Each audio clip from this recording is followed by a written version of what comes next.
PIA। لیکن یہ وہ پی آئی اے نہیں ہے جو آپ نے سنا ہے. میں اور پی آئی اے کی بات کرنا چاہتا ہوں. اس کو کہتے ہیں پرسنل انٹیگریٹی اکاؤنٹ. اس کا مطلب یہ ہے کہ جب آپ کسی شخص کو دیکھتے ہیں تو آپ کے ذہن میں اس کی شخصیت کے بارے میں، اس کے کپڑوں کے لحاظ سے، اس کے بولنے کے انداز سے آپ کچھ نمبر اس کو دیتے ہیں. 10 نمبر دے دیا آپ نے.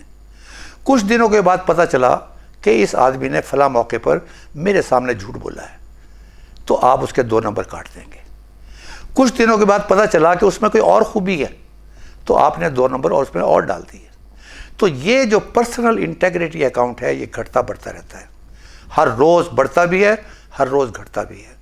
آپ نے اپنی ریپوٹیشن کو لوگوں کے دلوں میں کیسا بنایا ہے، اس کا مطلب ہے آپ کا اکاؤنٹ بڑا ہے. آپ نے کوئی ایسی حرکت کی ہے جس کی بنیاد پر دوسرے آدمی نے سمجھا کہ یہ آدمی وعدے کا پکا نہیں ہے، یہ ادھار لے کر دینے والا نہیں ہے. تو اس لحاظ سے آپ کسی کے ساتھ کاروبار کرنا چاہتے ہیں اور کسی کے ساتھ آپ کاروبار کرنا نہیں چاہتے. کسی کو آپ ادھار دے سکتے ہیں اور کسی کو آپ ادھار نہیں دے سکتے. یہ اس بنیاد پر ہے کہ آپ کے ذہن میں، آپ کے ذہن کے چھاپا خانے میں اس آدمی کی ویلیو کیا ہے، اور وہ ویلیو ہے کیریکٹر. تو میں نے پاکستان میں آ کر پہلا یہی کام کیا کہ میں اپنے دوستوں میں اور اپنے جو کاروبار کرنے والے لوگوں میں، ان میں نے اپنا پرسنل انٹیگریٹی اکاؤنٹ کا میں نے خیال رکھا اور اس کو میں نے ٹاپ پر رکھا. آج بھی اتنا وقت گزرنے کے بعد میں نے یہ فیصلہ کیا ہوا ہے کہ ہر روز میں نے ایک نیکی ضرور کرنی ہے. میں انسان ہوں، فرشتہ نہیں ہوں، لیکن میں نے یہ طے کیا ہوا ہے کہ جب میں گھر سے باہر نکلوں گا میں نے ایک نیکی ضرور کرنی ہے. اگر میں 100 نیکیاں نہیں کر سکتا. تو میں نے پاکستان میں آ کے یہاں سے میں نے شروع کیا کہ یہاں کوئی دکان ایسی نہیں ہے جہاں ایلیٹ اینیمل مل سکے. تو لہٰذا میں نے یہ کیا کہ میرے پاس وہ گائے ہوگی جو 20 لیٹر سے دودھ کم نہ دے. لہٰذا یہ میں نے دوستوں کی بھی مدد لی اور گاؤں کے اندر ہم پھرتے رہے اور وہاں سے ہم اکا دکا جانوروں کو اکٹھا کر کے ہم نے اپنا ہرڈ بنا لیا. اب جو بھی آنے والا آدمی ہے اس کو پتہ ہے کہ یہاں پر جو مال ملے گا وہ وہی ملے گا جو بتایا جا رہا ہے. تو لہٰذا یہ ایک کامیابی کی وجہ ہے. اب یہاں جو میسج آپ کو ہے وہ میسج یہ ہے کہ جو کام دوسرے لوگ نہیں کر رہے ہیں، اگر آپ اس کام کو پکڑیں گے تو اس میں کامیابی کے امکانات زیادہ ہوں گے.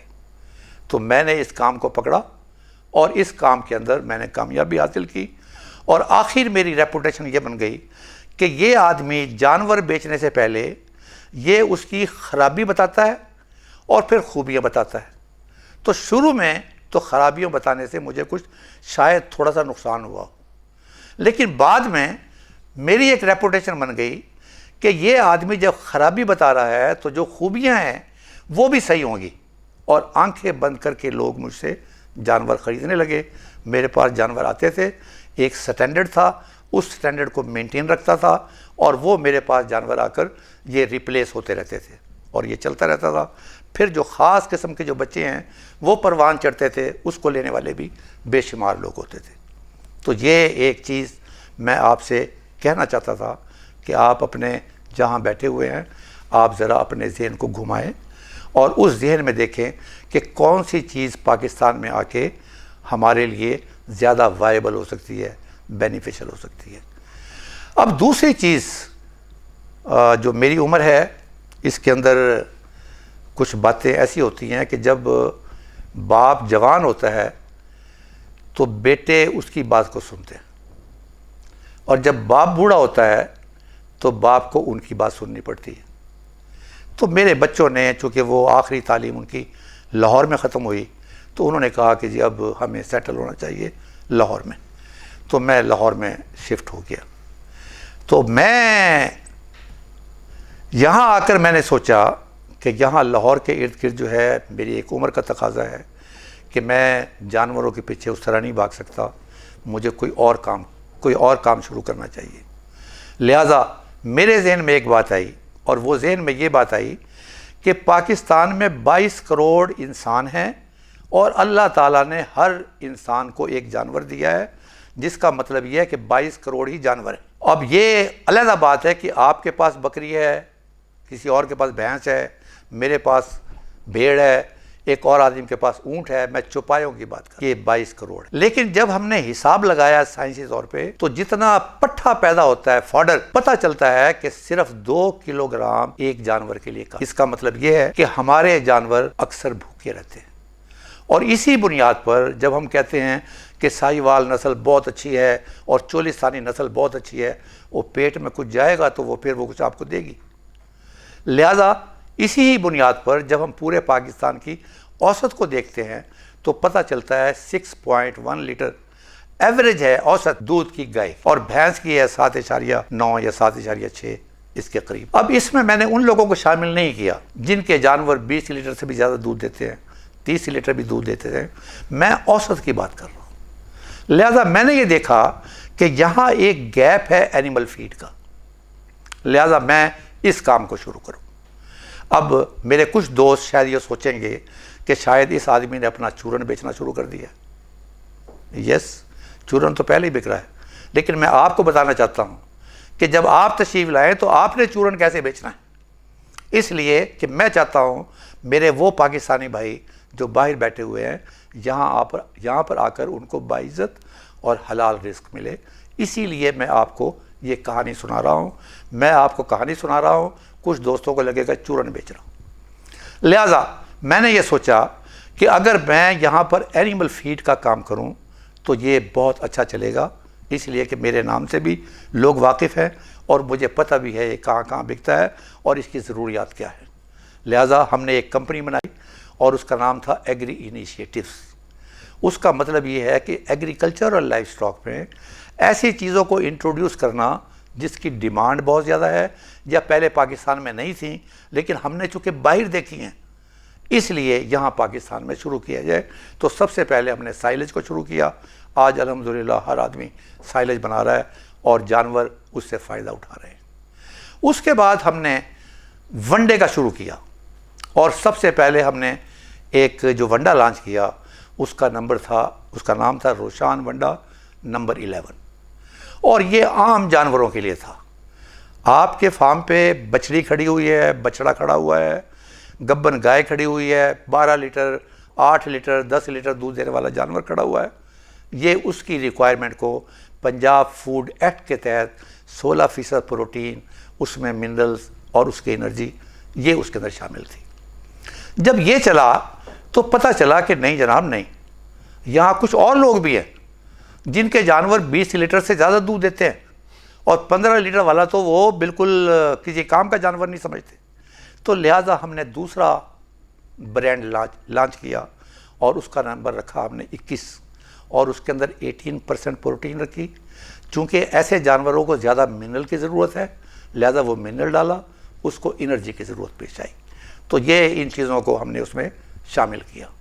اسی دوران پاکستان کے اندر اینیمل فیٹننگ فیڈ لاٹ اس کا ایک رجحان چل پڑا، تو لہذا اس کی کمی کو پورا کرنے کے لیے ہم نے روشان 31 شروع کیا، اور وہ جانوروں کو موٹا کرنے والوں کے لیے وہ کام آتا ہے، اور اس کے اندر آپ کو زیادہ فیٹ چاہیے اور زیادہ انرجی چاہیے۔ پروٹین اتنی زیادہ میٹر نہیں کرتی، لیکن پھر بھی اس میں +15 پروٹین موجود ہوتی ہے، تو یہ ہم نے ماشاءاللہ لوگوں نے اسے ویلکم کیا۔